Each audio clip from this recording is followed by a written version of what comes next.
স্নিগ্ধ বিষ গল্পের ২৭তম অংশ। লেখিকা সানজিদা আক্তার মুন্নি। ১৮+ অ্যালার্ট। আজ পুষ্প আর নাজিমের আনুষ্ঠানিকভাবে বিয়ে হচ্ছে। শিকদার বাড়ির চারিদিকে উৎসবের জমজমাট আমেজ। গাঁদা ফুলের মিষ্টি গন্ধ আর বাবুর্চির ডেকচি থেকে ভেসে আসা রোস্ট বিরিয়ানির ঘ্রাণে পুরো বাড়ি মামা করছে। তৌসিরেরও দম ফেলার ফুরসত নেই। অতিথি আপ্যায়ন আর হাজারো ফরমায়েশ কাটাতে কাটতে সবাই একেবারে গলধর। অথচ এই আনন্দঘন পরিবেশের ঠিক উল্টো চিত্র বাড়ির ভেতরের তৌসিরের আধা অন্ধকার ঘরে। সেখানে নাজহা জ্বরের ঘরে আচ্ছন্ন হয়ে পড়ে আছে। তৌসিরের দেওয়া একটু আদরেই সে কাত হয়ে গিয়েছে। থার্মোমিটারের পারদ বোধহয় নামতেই চাইছে না।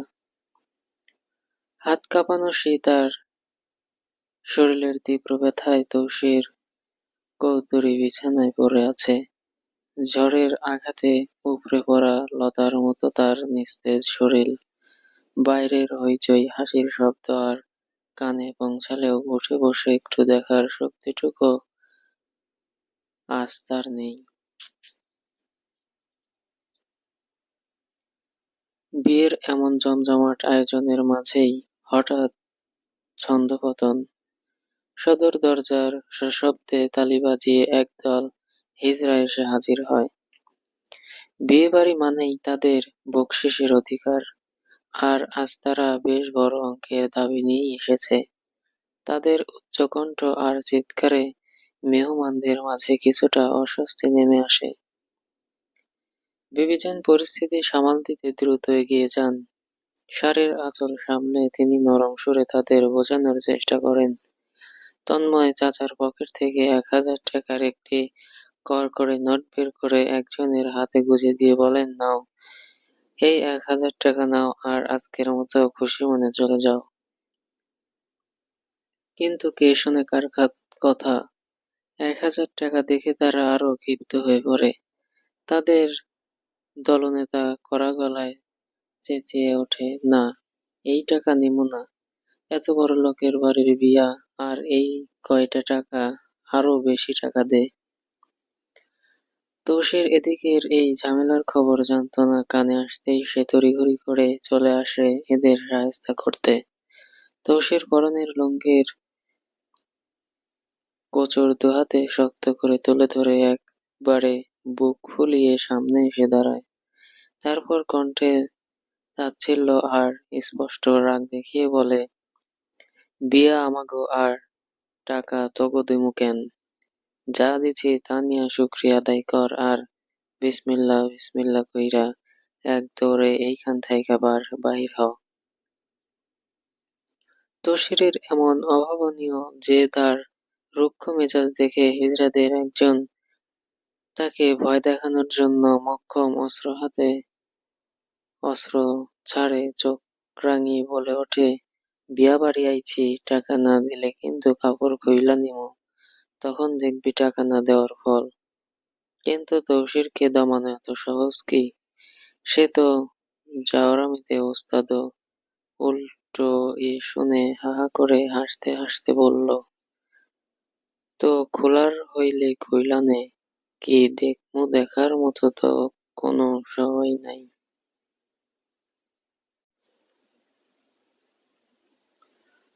ওর এমন অপ্রত্যাশিত আর চাঁচাছোলা কথায় হিজড়াদের দল রীতিমতো হতভম্ব। আর পরক্ষণেই তারা অপমানে ক্ষোভে ফেটে পড়ে। পরিস্থিতি আরো নোংরার দিকে মোড় নিচ্ছে বুঝতে পেরে বিবিজান আর এক মুহূর্ত দেরি করেন না। তড়িঘড়ি করে আরো কিছু টাকা মিলিয়ে মোট ৩,০০০ টাকা তাদের হাতে ধরিয়ে দিয়ে আলগোছে তাদের বিদায় করেন। তৌসির এসবের আর তোয়াক্কা করে না। নিজের কথা জুড়ে দিয়েই সে গটগট করে অন্যদিকে হাঁটা ধরে। ক্যাটারিং সার্ভিসের লোক আসেনি বললেই চলে, তাই বাড়ির সব পুরুষরাই আস্তিন গুটিয়ে মেহমানদের প্লেটে খাবার তুলে দেওয়ার কাজ চালাচ্ছেন। দূর থেকে তৌসিরের ডাক পড়ে, সেও লুঙ্গির গিঁটটা শক্ত করে বেঁধে আবার সেই কর্মব্যস্ত ভিড়ের মাঝে হারিয়ে যায়।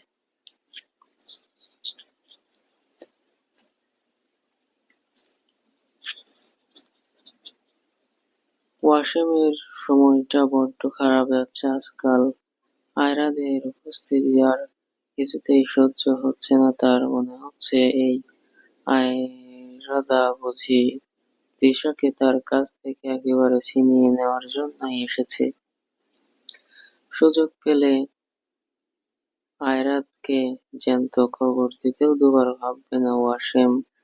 হায়দারদের উপস্থিতি জ্বালিয়ে মারছে তাকে। আজ নিজের গোপন কারখানায়, যেখান থেকে তাদের বৈধ অস্ত্রের কারবার চলে, সেখানে এসে পাগলের মতো কিছু একটা খুঁজছে ওয়াসেম। কিন্তু মন মতো কিছুই জুটছে না হাতে ওর। তাকে এভাবে অন্য হয়ে খুঁজতে দেখে নিকে গিয়ে সে জিজ্ঞেস করে, বস, কেমন অস্ত্র চাই আপনার? ওয়াসিম কয়েক মুহূর্ত চুপ থেকে স্থির গলায় বলে, এমন একটা কিছু দে যেটা দিয়ে চোখের মনি কয়েক কোপে উপড়ে ফেলা যায়। নিক কথাটা শুনেই কপাল কুঁচকে অবাক হয়ে জিজ্ঞেস করে, হঠাৎ এমন মাল দিয়ে কি করবেন? উত্তরে ওয়াসিম দাঁত চেপে জল শক্ত করে বলে, একটা ছোট্ট মৌমাছি আমার ফুলের দিকে নজর দিয়েছে। তো যে চোখ দিয়ে সে নজর দিয়েছে, আমি সেই চোখটাই তুলে নিতে চাই। নিক ঠিক বুঝতে পারে না ওয়াসিম কার কথা বলছে, তাও সে আর কথা না বাড়িয়ে একটা ধারালো চৌকো লোহার রড ওয়াসিমের দিকে এগিয়ে দিয়ে বলে, এই নিন, এটা দেখতে পারেন। রডটা হাতে নিয়ে উল্টে পাল্টে খুঁটিয়ে দেখে নেয় ওয়াসিম। না, ঠিক আছে, এতেই কাজ হয়ে যাবে। এ ভেবে ঠোঁটের কোণে এক চিলতে ক্রূর হাসি ফুটে ওঠে তার। সে নিকের দিকে তাকিয়ে বলে, হবে, এতেই হবে, আমি গেলাম। এইটুকু বলেই নিকের কাছ থেকে বিদায় নিয়ে বাড়ির উদ্দেশ্যে রওনা দেয় ওয়াসিম। কিন্তু কিন্তু বাড়িতে পা রাখতেই ওর মেজাজটা এক নিমিষে সব দমে চলে যায়। আর এর কারণটাও যথেষ্ট। ডাইনিং টেবিলে বসে রাতের খাবার খাচ্ছে আয়রাত আর ইব্রাহিম সাহেব। তাদের খাবার বেড়ে দিচ্ছে স্বয়ং তৃষা। সিতুজা আশেপাশে নেই। এই দৃশ্য দেখে অসীমের মাথার শিরা দপদপ করে ওঠে। একবার সেই মেয়েকে কড়া করে শাসিয়েছে আয়রাদের সামনে না যেতে, কিন্তু কে শোনে কার কথা। অসীম স্থির হয়ে দাঁড়িয়ে তৃষার দিকে অগ্নিদৃষ্টিতে তাকিয়ে মনে মনে ফুঁসে ওঠে, শালের ঘরের শালি, আজ তোর ঠ্যাং কেটে তোর গলায় যদি না ঝোলাই, তাহলে দেখিস আমি কি। রাগে ক্ষোভে আর আক্রোশে কাঁপতে কাঁপতে এটুকু বলে সে সোজা সিঁড়ির দিকে পা বাড়ায়। ইব্রাহিম সাহেব তাকে দেখতে পেয়ে পেছন থেকে ডেকে ওঠেন, ওয়াসেম, আয়, আমাদের সাথে খেয়ে নে। কিন্তু ওয়াসেম কি এসব শোনার পাত্র? সে সিঁড়ি বেয়ে ওপরে উঠতে উঠতেই জমাট বাঁধা ঠান্ডা গলায় জবাব দেয়, তৃষা খাইয়ে দেবে, হাত কাটা, নিজে খেতে পারবো না। এতটুকু বলেই ও হনহন করে উপরে চলে যায়। ওয়াসিমকে দেখেই তৃষার বুকের ভেতরটা ছ্যাঁৎ করছে, ভয়ে রীতিমতো হাত পা কাঁপতে শুরু করছে তার। আজ নিশ্চিত মৃত্যুর মুখ থেকে ফিরতে হবে তাকে। ওয়াসিম কড়াভাবে নিষেধ করেছিল আয়রাদের সামনে আসতে, আর এখন এই ঘটনার পর সে যে কি ভয়ঙ্কর কাণ্ড ঘটিয়ে বসবে তা ভেবেই তৃষার রক্ত হিম হয়ে আসছে। এখন তৃষা কি করবে? এদের খাওয়া বাদ রেখে এখনই ওপরে চলে যাবে, নাকি তাদের শেষ হলে একেবারে সব গুছিয়ে যাবে? তৃষা আর চোখে দেখে তাদের খাওয়া প্রায় শেষ। তাই খাবার শেষ হওয়া পর্যন্ত কোনোমতে অপেক্ষা করে। তারা খেয়ে উঠে যাওয়ার পর দ্রুত হাতে টেবিল গুছিয়ে একটা ট্রেতে ওয়াসিমের জন্য খাবার নিয়ে কাঁপতে কাঁপতে ঘরের উদ্দেশ্যে রওনা হয়। ভয়ে বুক গুটিয়ে আসছে তার, মনে মনে সে ক্রমাগত এঁতেল করছি পড়ে চলেছে, না জানি কি হয়, না জানি করে ওয়াসিম। ঘরে পা রাখতেই দিশা দেখে ওয়াসিম সবেমাত্র গোসল করে ভেজা শরীরে ওয়াশরুম থেকে বেরিয়ে আসছে। লুঙ্গির গিঁট ঠিক করতে করতে ওয়াসিম চুল দাড়ি সুন্দর করে ছেঁটেছে। আগের সেই রুক্ষ ভাবটা নেই। এখন তাকে দেখতে বেশ পরিপাটি আর স্বাভাবিক মানুষের মতোই লাগছে। তিশা কোনো প্রকার শব্দ না করে শান্তকর্ণে খাবারের ট্রে টেবিলের ওপর রাখে। তারপর ওয়াসিমের ছেড়ে রাখা লুঙ্গি আর শার্টটা ধুয়ে দেওয়ার উদ্দেশ্যে নিঃশব্দে ওয়াশরুমের দিকে পা বাড়ায়। ওয়াসিম ওয়াশরুমের দরজার সামনে দাঁড়িয়ে স্থির তীক্ষ্ণ দৃষ্টিতে তিশার দিকে তাকিয়ে আছে। তিশা মাথা নিচু করে তার পাশ কাটিয়ে ভেতরে যেতে নেয়, আর ঠিক তখন তিশার মনে ভয় বাস্তব রূপে রূপান্তর হয়। ওয়াসিম ক্ষুধার্ত বাঘের মতো হিংস্রতায় তিশার হাতের বাহু খামচে ধরে এক ঝটকায় তাকে টেনে নিয়ে সজোরে চেপে ধরে পাশের দেয়ালের সাথে। তারপর ভয়ঙ্কর গলায় চিৎকার করে ওঠে, এই শালী জানোয়ার, তোকে না বলেছিলাম তুই আয়রাদের সামনে যাবি না, তাহলে গেলি কেন? জানোয়ারের বাচ্চা, মনে খুব লাড্ডু ফুটছে তাই না? নতুন নাগরকে দেখে খুব আহ্লাদ জেগেছে। তিশা জানতো এমন কিছুই একটা হতে চলেছে। এই অজানা ভয়েই তো সে তটস্থ ছিল এতক্ষণ। তাও ব্যথায় হঠাৎ আর্তনাদ করে ওঠে, কাঁপা গলায় বলে, না না, আপনি ভুল বুঝছেন, আমি যেতে চাইনি, কিন্তু আমাকে যেতে হয়েছে।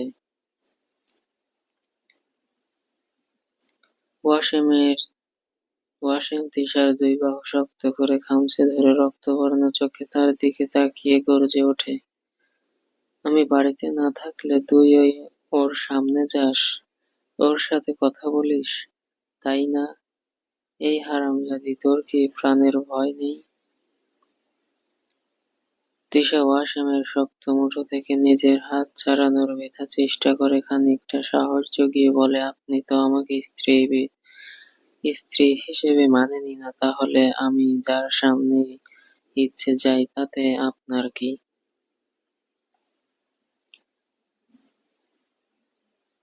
তৃষার এই কথাটা ওয়াসিমের রাগের আগুনে সরাসরি ঘি ঢেলে দেয়।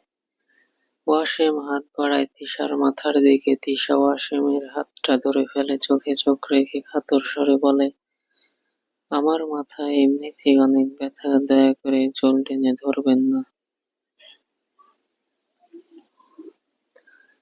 কিন্তু কে শোনে কার কথা? ওয়াসিম দাঁত কামড়ে তিশার এক মুঠো চুল শক্ত করে চেপে ধরে, সজোরে এক ঝাঁকি দিয়ে হিসিস করে বলে, তুই আমাকে যে কথাটা বললি আবার বল শালী। তিশা ব্যথায় কুঁকড়ে গিয়ে তোতলায়, কি বলবো? ওয়াসিম ধমকে ওঠে, বল, আবার বল। আমি তোকে স্ত্রী হিসেবে মানি না, তোর অধিকার চাই, তাই না? তিশা ভয়ে সিঁটিয়ে গিয়ে বলে, না না, আমি তেমন কিছু বলিনি, আমাকে মাফ করে দিন, আমি আর কখনো এমন বলবো না।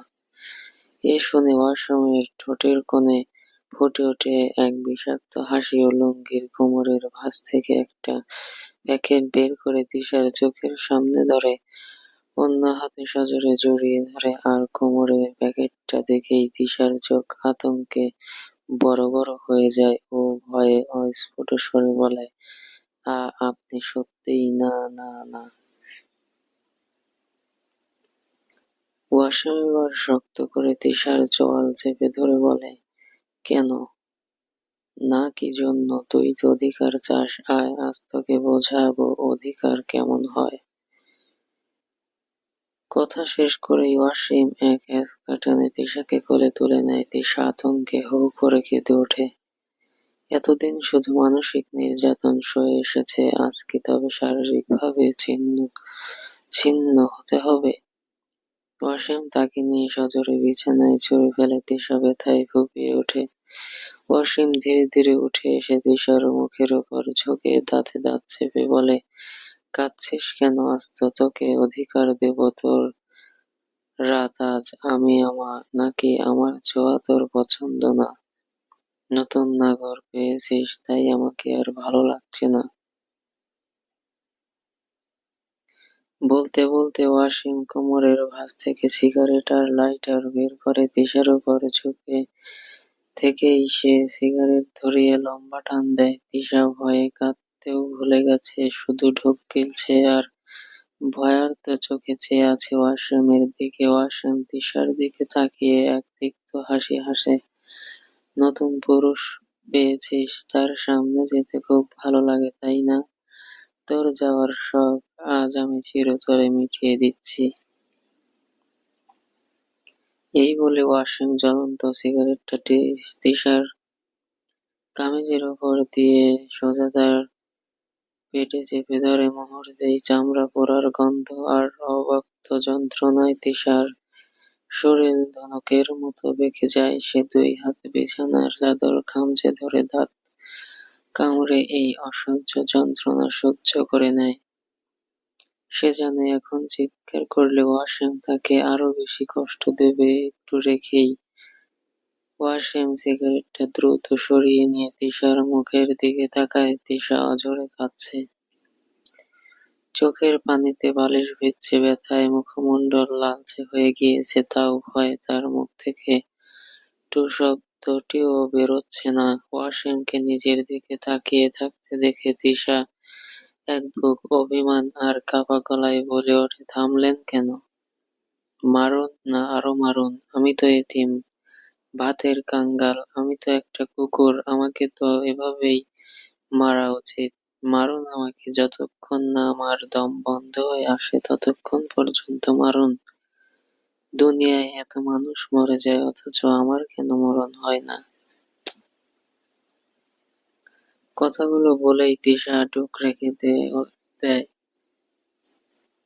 ওর কান্নারত চেহারার দিকে তাকিয়ে ওয়াসিমের চোয়াল শক্ত হয়ে আসে। ও হাতের জ্বলন্ত সিগারেটের অবশিষ্ট অংশটুকু সজোরে চেপে ধরে নিজের বুকের বাঁ পাশে। জ্বলন্ত সিগারেটটা ওর বুকের চামড়া স্পর্শ করতেই ও তিশার দিকে উন্মত্তের মতো তাকিয়ে হিসিস করে বলে, বুকে ব্যথা হয় ঠিক এইখানে, প্রচন্ড ব্যথা হয় তুই যখন ওর সামনে যাস। ও যখন তোর দিকে তাকায় আমার এই জায়গাটা জ্বলে পুড়ে যায়। তিশা হন্তদন্ত হয়ে ওয়াসিমের হাতটা চেপে ধরে তাকে থামানোর চেষ্টা করে, কিন্তু ওয়াসিম তো পাথরের মতো অনড়। জ্বলন্ত সিগারেটটা ততক্ষণে ওয়াসিমের পাঁজরের চামড়া ভেদ করে গভীরে গেঁথে যেতে চাইছে।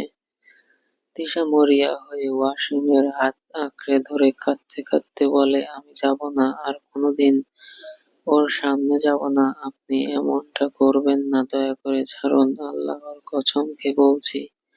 সারাদিনে আমি একবার ওর সামনে যাইনি, শুধু রাতের বেলা মায়ের শরীরটা ভালো ছিল না বলে বাধ্য হয়ে খাবার দিতে গিয়েছিলাম। আমি আর কখনোই তার সামনে যাব না। সিগারেটটা সরান, আপনার পাঁজর তো পুড়ে যাচ্ছে। তিশার আকুতি শুনে ওয়াসিমের হুঁশ ফেরে। হাতের সিগারেটটা ততক্ষণে মেঝেতে ছুঁড়ে ফেলে।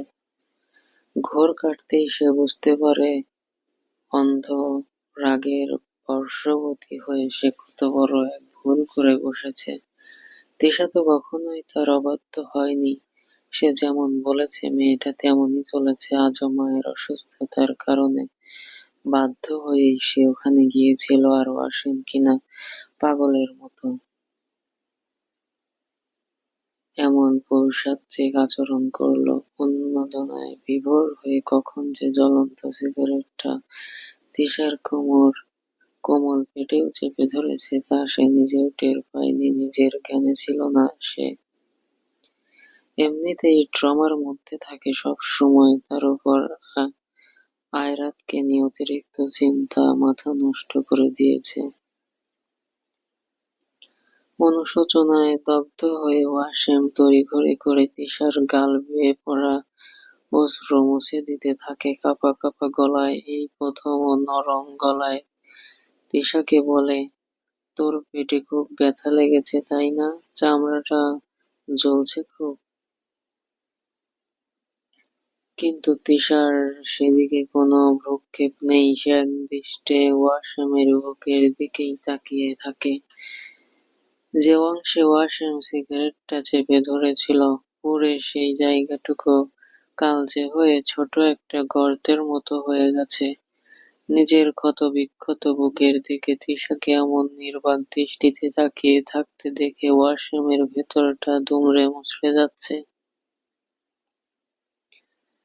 সে দুহাতে তিশার মাথাটা তুলে অতিশয় মমতায় নিজের বুকে চেপে ধরে অস্থির গলায় বলতে থাকে, তোকে আঘাত করতে চাইনি রে, বিশ্বাস কর, এমনটা আমি কখনোই চাইনি, কিন্তু রাগের মাথায় হয়ে গেছে। তোর পেটের চামড়া পুড়িয়ে দেওয়া কোনো ইচ্ছে আমার ছিল না, তোকে শারীরিক টর্চার করতে আমি চাইনি।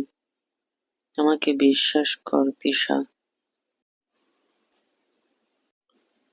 তথাপি এত কিছু বলার পরও তিশা কোনো উত্তর দেয় না। ওয়াসিম ধীরে ধীরে অনুভব করে তার বুকের ভেতর লেপ্টে থাকা শরীরটা একটুও নড়ছে না। বরফের মতো জমে শক্ত হয়ে আছে তিশা। বুক থেকে একটু সরিয়ে আনতেই সে দেখতে পায় তিশা কথা বলছে না, নিস্তেজ লতার মতো নেতিয়ে পড়েছে তার শরীরটা। চোখ দুটো বন্ধ হয়ে গিয়েছে তিশার। এই দৃশ্য দেখে ওয়াসিমের বুকের ভেতরটা ছ্যাদ করে বাড়ি মারে। চরম আতঙ্কে সে তিশাকে পাগলের মতো ঝাঁকাতে শুরু করে। ওয়াসিম ভয়ের চোটে মুখের ভাষা হারিয়ে ফেলে, অসংলগ্নভাবে চিৎকার করে ওঠে, এই তিশা, শরের বাচ্চা, কথা বল, কি হলো তোর? কুত্তার বাচ্চা, চোখ খোল, কি হয়েছে তোর? শালি জানোয়ার, চোখ খোল বলছি, একদম নাটক করবি না আমার সাথে, চোখ খোল, চোখ খোল। কিন্তু তিশা ততক্ষণে জ্ঞান হারিয়েছে। ওয়াসিমের এই ভয়ঙ্কর রূপ, এই অমানবিক নিষ্ঠুরতা তার কোমল মন সহ্য করতে পারেনি। অজানা আতঙ্কে আর যন্ত্রণায় থরথর করে কাঁপতে কাঁপতে তিশা নেতিয়ে পড়েছে অন্ধকারের অতনে। উন্মাদ ওয়াসিম কখন যে তার সাথে কি করে বসে, এই ভয়াবহ ভয়ই তাকে ধুকে ধুকে নিশ্চল করে দিয়েছে। ঘড়ির কাঁটায় এখন রাত্রির দ্বিতীয় প্রহর। চারিদিকের কোলাহল থেমে গিয়ে সচরাচর জুড়ে নেমে এসেছে এক গম্ভীর নিস্তব্ধতা। তৌসির বিয়েবাড়ির যাবতীয় ঝামেলা চুকিয়ে নিজের ঘরে আসে। আজ তার কৈতরী ঘর থেকে বের হতে পর্যন্ত পারেনি। গত রাতের একটু আদরেই সে একেবারে কাত হয়ে গেছে। তৌসির ঘরে ঢুকে দরজাটা আটকে দেয়। বিছানার দিকে তাকাতেই তার চোখ আটকে যায়। দেখে নাজা পা ঝুলিয়ে বিছানায় বসে আছে, পরনে বার্সেলোনার একটি জার্সি আর কালো ট্রাউজার।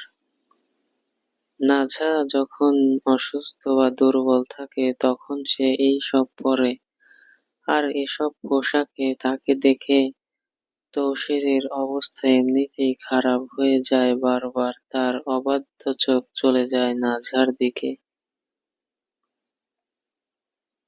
নাঝা নিজের দীর্ঘ কোঁকড়ানো লালচে কালো কেশরঙ্গ দুহাতে একত্রিত করে খোঁপা বাঁধছে। এই বোধ হয় শোয়া থেকে উঠে বসেছে, তাই চুল ঠিক করছে সে। খাট পাশের ওপর খাবার রাখা আছে, তৌসির তো অনেক আগেই খাবার পাঠিয়ে দিয়েছিল, কিন্তু ও এখনো খেলো না কেন? তৌসিরকে আসতে দেখে নাজহার দৃষ্টি তার দিকে নিবদ্ধ হয়, তারপর ঠোঁটে এক চিলতে মুচকি হাসি ঝুলিয়ে তৌসিরের উদ্দেশ্যে বলে ওঠে,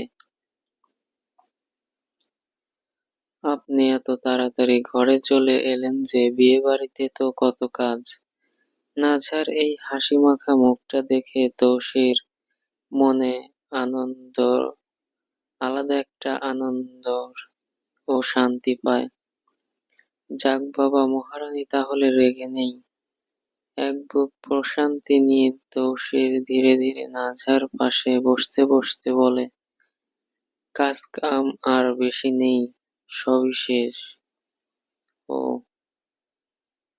ছোট করে উত্তর দিয়ে নাজহা বিছানা থেকে ওঠার উপক্রম করে, তা দেখে তৌসির নিজেই উঠে গিয়ে খাবারের প্লেটটা তুলে দেয় নাজহার হাতে। খাবারের প্লেট হাতে নিয়ে নাজহা বিছানার একটু নড়ে চড়ে বসে, তারপর বিছানায় পড়ে থাকা ওড়নাটার দিকে ইশারা করে তৌসিরের দিকে তাকিয়ে বলে, ওড়নাটা মাথায় দিন তো। তৌসির ওড়নাটা হাতে নিয়ে পরম যত্নে নাজহার মাথায় পরিয়ে দিতে দিতে জিজ্ঞেস করে, এত চুপচাপ যে, রাগটা ঝাড়লে না? নাজহা ভাত মাখাতে মাখাতে মৃদু হেসে বলে, কিসের জন্য রাগ করব? এই যে সারাদিন তোমার কোনো খোঁজ খবর নিলাম না, বেশি করে এত রাতে ঘরে এলাম। তৌসিরের কথা শুনে নাজহা মুচকি হাসে, তারপর তৌসিরের চোখের দিকে সরাসরি তাকিয়ে শান্ত সুরে বলে, আমি যে কি আপনার ওপর রাগ করার অধিকার রাখবো? আপনার ওপর রাগ করেছি বহুবার, তবে আমার রাগের মূল্য আপনার কাছে কখনোই ছিল না। তাই আজ থেকে না হয় মানিয়েই নিলাম। সব তো মানিয়েই নিয়েছি, তাহলে এই বিষয়টাকেও মানিয়ে নেই। নাজহার এমন কথায় তৌসির যেন আকাশ থেকে পড়ে। কি বলছে এসব এই মেয়ে? মানিয়ে নেওয়া মানে কি? তাহলে গত রাতে যা হলো তা কি মানিয়ে নেওয়া এক নিদারুণ উপহাস ছিল? তৌসিরের অবাক হওয়া চেহারা দেখে নাজহা আলতো হেসে বলে, অবাক হচ্ছেন তাই না? আচ্ছা, আপনার কি মনে পড়ে আপনি বলেছিলেন আমাদের সংসার হবে আপনার হাত ধরেই, আমরা সাথে বৃদ্ধ হব, তথাপি আমরা একে অপরকে কখনোই ভালোবাসবো না। আমি না আপনার এই কথাকেই মেনে নিয়েছি, মানিয়ে নিয়েছি। আমার পরিবার যখন আপনার সাথে বিয়ের কথা বলেছিল, আমি বলেছিলাম আপনার সাথে থাকতে পারবো না। তারা বুঝিয়েছিল মানিয়ে নিতে হবে। সেই কথা থেকেই মেনে নিয়েছি। অনেক তো দেখলাম আপনার সাথে দুর্ব্যবহার করলাম, গাদ্দারি করলাম। ভেবেছিলাম এসব করার পর আপনি অন্তত তালাক দিয়ে দিবেন, কিন্তু দিলেন না, তাই আপনাকেই মেনে নিলাম। যেমন ছিলাম, যেমন আছেন তেমনই মেনে নিলাম। মানিয়ে নিতে হবে, তাই মানিয়েই নিলাম। একটুখানি থেমে নাজহার কণ্ঠস্বরে কিছুটা গাঢ়তা নিয়ে বলে, তবে আপনার করা কিছু আচরণ আমি কখনোই ভুলব না, কোনোদিনও না। আচরণগুলোর জন্য আমি আজও আপনাকে মনের এক গভীর কিনারা থেকে প্রচণ্ড ঘৃণা করি। কথাগুলো বলে নাজা এক লোকমা ভাত তুলে নেয় মুখে। তৌসিরের পৃথিবীটা বোধহয় উল্টে গেল এইসব বাণী শুনে। গত রাতের পর থেকে ভেবেছিল তারও একটা সংসার হবে। নাজহা তাকে মেনে নিয়েছে, তৌসির যে কি পরিমাণ খুশি ছিল এগুলো ভেবে তা কাউকে বর্ণনা বোঝানোর মতো না। নাজহার এমন কথাগুলো শুনে সব সুখ, সব খুশি মুহূর্তেই গায়েব হয়ে গিয়েছে। তৌসির কিছুক্ষণ চুপ থেকে ঠোঁট টেনে একটা তিক্ত হাসি এনে বলে, যেমনে আছিস এমনেই থাকিস, এতেই হইব। তোর তো আবার ১০০ রূপ, এক এক সময় এক একটা দেখাস।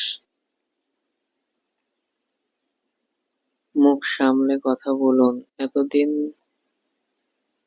নামে বউ ছিলাম, এখন পূর্ণাঙ্গ বউ হয়েছি, তাই কথাবার্তা সাবধানে। তোমার নানির সাওয়া সাবধানে। বগার মাইয়া, মেজাজটা খারাপ করে দিছিস। তৌসিরের কথা শুনে নাজরা বুঝতে পারে তৌসিরের মনটা তিক্ততায় ভরে গিয়েছে, তাই প্রসঙ্গ পাল্টিয়ে মৃদু হেসে শুধায়, খাবার খেয়েছেন? আর নতুন বউ কেমন দেখতে? আমি তো দেখতেই পারলাম না, আপনি জ্বর তুলে দিলেন। তৌসির নাজরার পাশ ঘেঁষে শুতে শুতে বলে, খাইছি। আর নয়া বউ তো পুষ্প মাস্টারনি, চিনবই তো তারে। মাইয়াডা ভালা আছে, ছোট চাচার লগে ভালোই যাইব। মাইয়াডা ভালো আছে কথাটা শুনে নাজরা আপন মনেই বিড়বিড় করে বলে, কে কত আর কি পরিমাণ ভালো তা সামনেই দেখা যাবে। কথাটা স্পষ্ট না হয় তৌসির বুঝতে পারে না কি বলল নাজরা, তাই ভ্রু কুঁচকে জিজ্ঞেস করে, কি সাওয়া বকবক মিনমিনাইয়া। নাজরা খাবারটা পুরো শেষ না করে অর্ধেক খেয়ে বাটিতে হাত ধুয়ে নিতে নিতে বলে, কিছু না, আপনি একটু উঠুন তো। তৌসির উঠে বসে। তৌসির উঠতেই নাজরা তৌসিরের মুখে বাঁকা এক লোকমা ভাত তুলে দিয়ে বলে, নিন, ভাতটুকু খেয়ে নিন, অপচয় হবে, আমি আর খেতে পারবো না। তৌসির না পারতেও গিলেও নেয় সেই লোকমাটা আর বলে, তুই মরবি লগে আমারেও মারবি লো ছিলান, এত কম খাস কেন, একটু বেশি করে খা, এখন জিগর লাগবো শরীলে। নাজরা তৌসিরের মুখে খাবার তুলে দিতে দিতে বলে, ভাত এনে খেতে ভালো লাগে না, আর জ্বরের মুখে তো বিরক্তিকরই লাগে। তৌসির আর বাহানা না ধরে নাজরার কথা মতো বাকি খাবারটুকু নাজরার হাতে খেয়ে নেয়। নাজরা খাইয়ে দিচ্ছে, থাকে কি করে না করবে। এরে তার পরম সৌভাগ্য যে তাকে নাজরা খাইয়ে দিচ্ছে। খাবার খেয়ে নাজরাকে ওষুধ খাইয়ে নিচে নিয়ে যায়। খাবারের ট্রে নিচে রান্নাঘরে রাখতে হবে। তৌসির যেতেই তার যাওয়ার পানে তাকিয়ে নাজরা হাসতে হাসতে আওড়ায়, পুষ্পকে রানীর মতো করে ঘরে তুলছেন, এই পুষ্প যে কি পরিমাণ খতরনাক তা হাড়ে হাড়ে টের পাবেন আমার প্রিয় স্বামী আপনি এবং আপনার পরিবার। নাজরা কথাটা বলে চারিদিকে তাকিয়ে ঘিলঘিলিয়ে হেসে ওঠে আর বলে, আমি তাহলে সত্যিই মুক্ত। বিয়েবাড়ি হওয়ায় নানাবিধ খাবার রয়েছে এখন রান্নাঘরে। তৌসির একটা কোকের বোতল আর এক বাটি দই রান্নাঘর থেকে নাজরার জন্য নিয়ে আসে। নিজের টাকা তো সে জীবনেও খরচ করে এসব নাজরাকে খাওয়াবে না, তাই ফ্রিতেই বউকে খাইয়ে নিক। ঘরে এসে দেখে নাজরা সেই আগের মতোই বসে আছে। তৌসির দরজাটা ভালো করে লাগিয়ে বিছানার দিকে এগিয়ে যায়। নাজরা তৌসিরের হাতে এসব দেখে ভ্রু কুঁচকে জিজ্ঞেস করে, এসব কি জন্য? তৌসির খাট পাশির ওপর দই আর কোকের বোতলটা রাখতে রাখতে বলে, খাইলি না তো ভাত, এইগুলো খাস রাতে, তোর খিদে লাগবো দেখে নিস। নাজরা হাত বাড়িয়ে কোকের বোতলটা নিয়ে মুখ খুলে দু চুমুক দিয়ে বলে, সত্যি বলছি, এটার ভীষণ প্রয়োজন ছিল ভেতর ঠান্ডা করার জন্য। এটা বলে কোকের বোতলটা তৌসিরের হাতে দেয়। তৌসির বোতলটা নিয়ে খাটপাশির ওপর রেখে দিয়ে বলে, জার্সিটা খোলো। কেন জার্সি খুলবো কেন? কাল যে যে জায়গায় দাগ বসেছিল সেগুলোতে ওষুধ লাগাবো না? দাগ পড়ে যাবে তো। না, লাগাবো না, ওগুলো থাকুক, আপনার ছোঁয়ার স্বাক্ষর হিসেবে। কেন স্বাক্ষর থাকবো কেন? স্বাক্ষর থাকুক না এমনিতেই থাকুক। তৌসির নাজহার এই সিদ্ধান্তে আর কিছু বলে না, মাথা নাড়িয়ে বলে, তোমার ইচ্ছা, কিন্তু জার্সি তোমায় খুলতেই হইব। দেখুন, এসব খোলাখুলিতে আমি নাই। গতরাতে যা করছেন আপনি, এরপর এসব আশা করবেন না। মন মেজাজ আজ প্রস্তুত নয়। মেজাজ না থাকলে তৈরি করে দিচ্ছি, এদিকে আয় একটু। এটা শুনে তৌসির নাজহার দিকে এগিয়ে গিয়ে একটু ঝুঁকে আসে তার উপর। নাজহা তৌসিরের চোখের দিকে মোহাবিষ্ট চোখে তাকিয়ে ধীরে ধীরে তৌসিরের কলারে হাত রাখে।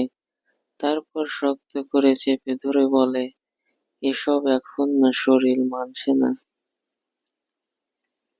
তৌসির নাজহার চোখে চোখ রেখে নিষ্পৃহ গলায় বলে, আমি কি একবারও বলেছি এসব করতেই হবে?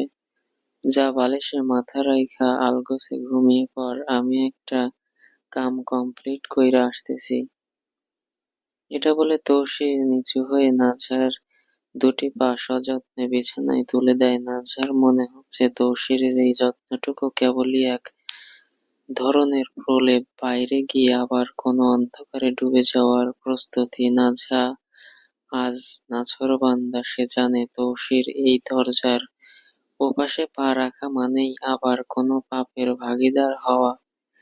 সে চায় না তাদের সম্পর্কের মাঝে নতুন কোনো কালিমার ছায়া পড়ুক। তৌসির সোজা হওয়ার আগেই নাজহা অতর্কিতে তার দুহাত দিয়ে তৌসিরের গলা জাপটে ধরে। বুক ভরা আকুতি আর চোখে মুগ্ধতা নিয়ে সে আবদার করে, আমি আপনার বুকে ঘুমাবো।